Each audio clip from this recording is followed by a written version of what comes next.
What's going on? I'm making to another video, and today is the finale of this mega 100 movies I missed challenge update.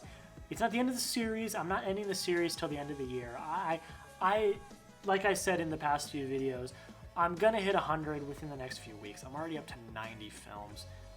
By the time this video is posted, I probably have already hit it. But I'm just going to go until the year ends. If I see 200, if I see 150, if I see however many, we will do that. And then at the end of the year, I think we'll rank them. Let's rank them. I mean, there's not a lot of movies coming out this year, so let's do it with these, and let's have a good time with it. But yeah, we're back again.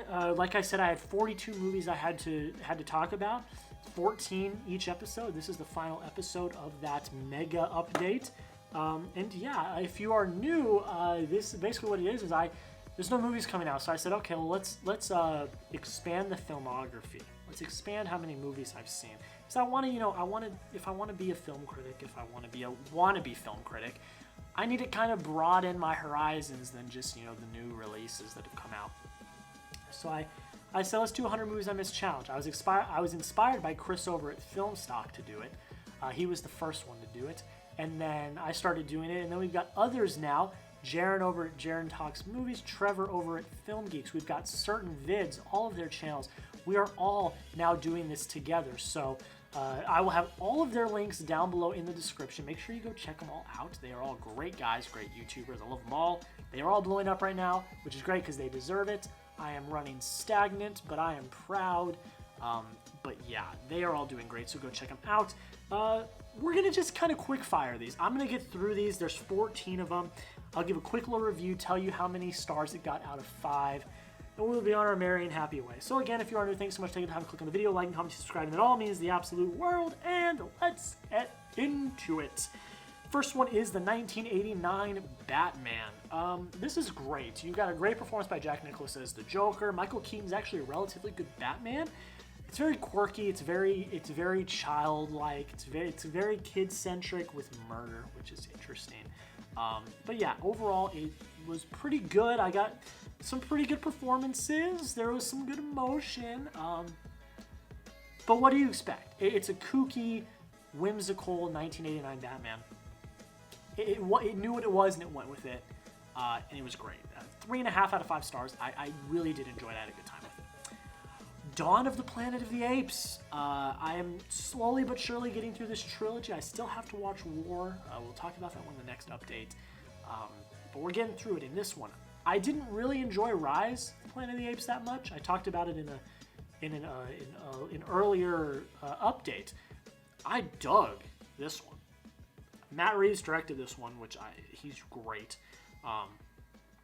This was really good. It was really, really good. You see, political dynamics within the apes. You've got, the humans trying to survive, and the plight of Caesar just trying to, do the right thing while also trying to care for his own is all really great and really intriguing. And guys, the first 5-minute montage is literally what we're in the world right now. The first line that is uttered in this film is, "If you feel sick, stay home."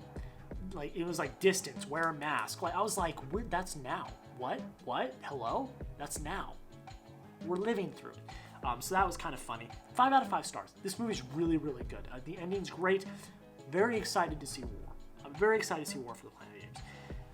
Then we got Rambo First Blood. This was a pretty good one. It's solid action. Stallone does his best. He's not great. He's not a great... I don't think he's like the best actor in the world, but he does good. A lot of it's very violent, but for this it works. It was really fun to see. It was interesting. It's blowing up gas stations, and it was an action-packed just time, and it was pretty wild. 3.5 out of 5 stars. I mean, what can I say? It was pretty dang good. Then we move on to First Blood Part 2. Not as good. I liked going back to Vietnam. That was kind of cool. The kind of villain twist, but not really. It was too much to keep up with. I was like, what's happening? Why is this happening? It was pretty wild. But Rambo, does his thing. He frees all of the POWs. It's got some good emotion. Again, it's Stallone. At the the beginning of his career. He's not like great, but he's not bad. 2.5 stars out of 5. It was alright. Another just action movie, just Predator. I dug Predator. I did. It was like the hunter. The hunters became the hunted, and trying to figure out how like Schwarzenegger was going to defeat the Predator was very intriguing for me, and that was very suspenseful, and I really dug that and liked that. 4 out of 5 stars. I had a good time with it. It was pretty. It's cheesy. It's a lot of action. Get to the chopper. It was good. I had fun with it. I really did. Then we got just a mind twister by Scorsese, Shutter Island. Leo is on fire. Like, I've watched a lot of Leo lately, and he's just doing really, really well. I don't know how he didn't win an Oscar before The Revenant. He's been in some really good movies that I've seen. But the reveal at the end really did it for me. Like, it was very confusing at first. It was kind of like, what was the other one that I talked about one in my last update. Fight Club. It's kind of like Fight Club, where when like it's kind of confusing at first, but then when it like the switch flips and you like actually get what's happening, it's like mind blowing. And that was something that really threw me off. But I was like, this works. This is like I feel rewarded for watching this and going through this. It's very wild. It's very freaky, but it's very suspenseful. And you want to know what's happening, what like everything. It's very well done by Scorsese. Very well done, very well written. Leo does a great job. 4 out of 5 stars. It's pretty dang good. I had a good time with it. Law-Abiding Citizen. I watched this with my girlfriend's family. Her dad claims that it is the best movie of all time. I'll be the judge of that. No, it was pretty good. I like Gerard Butler. It was the writing was really good, and how things were unfolding. Was very interesting and very well done. I actually got a kick out of that. I got a kick out of Gerard Butler just like going after the justice system. I was like, this is interesting. This is kind of wild. It's like Taken mixed with, I don't even know what it's mixed with, but it's just insane. 3.5 out of 5 stars. Not too bad. I had a pretty good time with it. Another movie I watched with my girlfriend, The Karate Kid, the original, not the Jaden Smith one, the original Karate Kid. This is a great underdog story. It's just really, really good. And I was, at the end, I was just up cheering, and it was great. And that's what I wanted out of this. I knew it was an underdog story. I wanted to feel fulfilling, and it did. Great performances, great writing. It was done very well. You really did not like the bad guy. And that's something you always want. Like, you want to really hate the bad guy. And you did. And it was good. 4.5 out of 5 stars. I need to watch Cobra Kai now. It's coming to Netflix, so I'm going to watch Cobra Kai when it comes to Netflix. Move on. True Grit, the remake, the one from recently with Haley Steinfeld as the lead. She was great. Along with, I believe it's Jeff Bridges, is really good as well. They bond a very great bond together. And the ending, it's emotional and the ending hits you. It's very emotional. But overall, it's just good. I mean, I had a good time with it. I think it was written pretty good. It's very long. Like, it kind of dragged. But yeah, I gave it 2.5 out of 5 stars. Not too shabby. Not too bad. Not too bad. Then we're moving on to, Al Pacino Central. But before we do that, I'm going to review this one, and then we'll just go Al Pacino, Al Pacino, Al Pacino to finish it off. Election. What an insane movie. Matthew Broderick, young Reese Witherspoon. It's very well done. I had heard people raving about it, and I was like, okay, let's see what the hype is about. It's a wild movie. Just insane. Very well written. Very funny, very tragic. Oh my gosh, it was hilarious. I really got a kick out of it. It was fantastic. Give it 5 out of 5 stars. I really had a good time with it. It was very, very good. Okay. The Murderer's Row of Al Pacino. Here we go. Scarface. Very long movie. I'm going to say that about the next 4. There's 4 left, so you probably know the ones I'm talking about. These are all very long movies, so I had to get through them. But it was good. I liked watching Tony Montoya go from nobody coming in to Miami, and then just going to the top, but then going so far that he ruins himself. And it's like, what's the price of power? But also the price of doing the right thing, because things happened at the end because he actually decided to do the right thing. So it's really good. Al Pacino's really great in it. The entire supporting cast is really good. It's a great underworld gangster movie. 4 out of 5 stars. I really enjoyed it and I had a good time with it.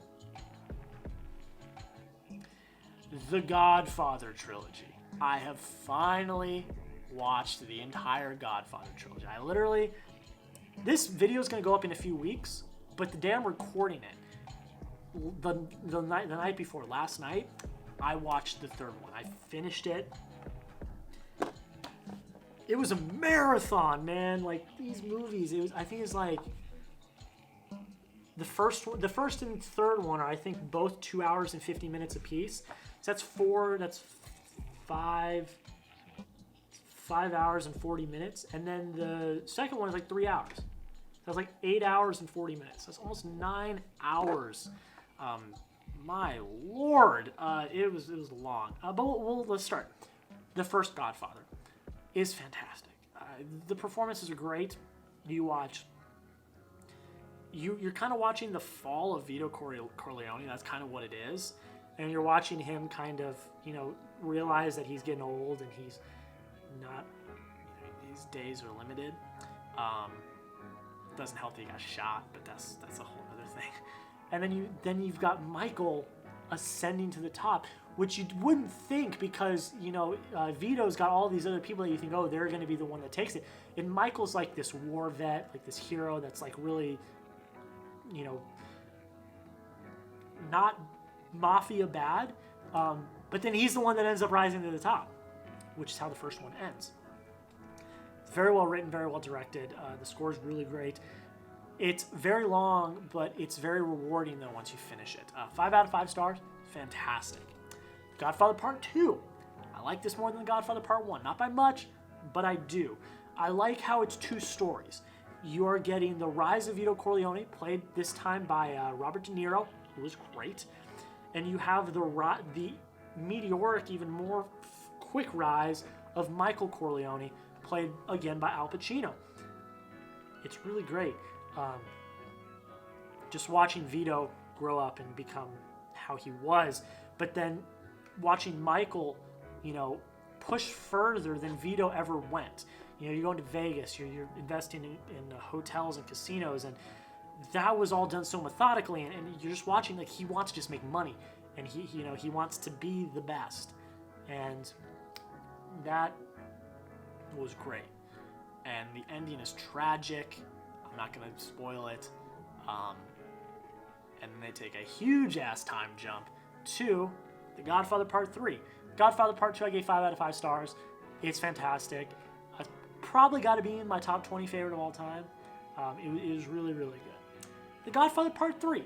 A lot of people crap on this one. They say it's like a disgrace to the trilogy.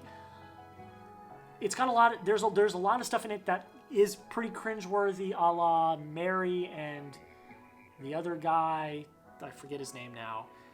Their romance was terrible. I hated it. It was awful. And there's other things, a lot of church stuff and corruption and stuff. But it also made it, relatively intriguing. You've got an aging Michael who knows he's, getting on age, and he wants to become a good person, actually, which was something that I was like, wow, that's pretty intriguing. But then he goes back to his old ways, and is trying to buy this company and all this. It's a whole thing. Go watch it yourself. But watching the fall of Michael Corleone was tragic. It was tragic, and that was something that was really well done in this film, because by the time you get to the third film, Michael Corleone is a despicable person, and what he's done is he's done so many terrible things. But you see he's like actually trying to be better, which is compelling, and it was really good, and I really liked it and respected that part of it. But it doesn't take away from the fact that this is a highly flawed film. It's not great. There are a lot of parts that are not good in it, but the ending is tragic. Michael, the downfall of Michael Corleone is tragic. And yeah, 3 out of 5 stars. So it's not terrible, but it's not great. And guys, that is it. Gosh, it's a marathon, not a sprint, guys. But we are getting there. We are 10 away from hitting 100. But we're going to keep going after that. We're not going to stop. We're going to keep chugging along. Ooh, excuse me. But guys, that is pretty much it. Thank you so much for taking time to click on the video, like, comment, and subscribe. And let me know down below in the comments, what do you think of the movies I talked about today? Do you like them? Do you hate them? Do you agree with what I said? Do you not agree with what I said? What would you have changed? Again, it's my opinion. Film is subjective. That's how we go. But guys, that is pretty much it. Thank you so much for taking time to click on the video, like, comment, subscribe. Have a great rest of your day, and we'll see you in the next video.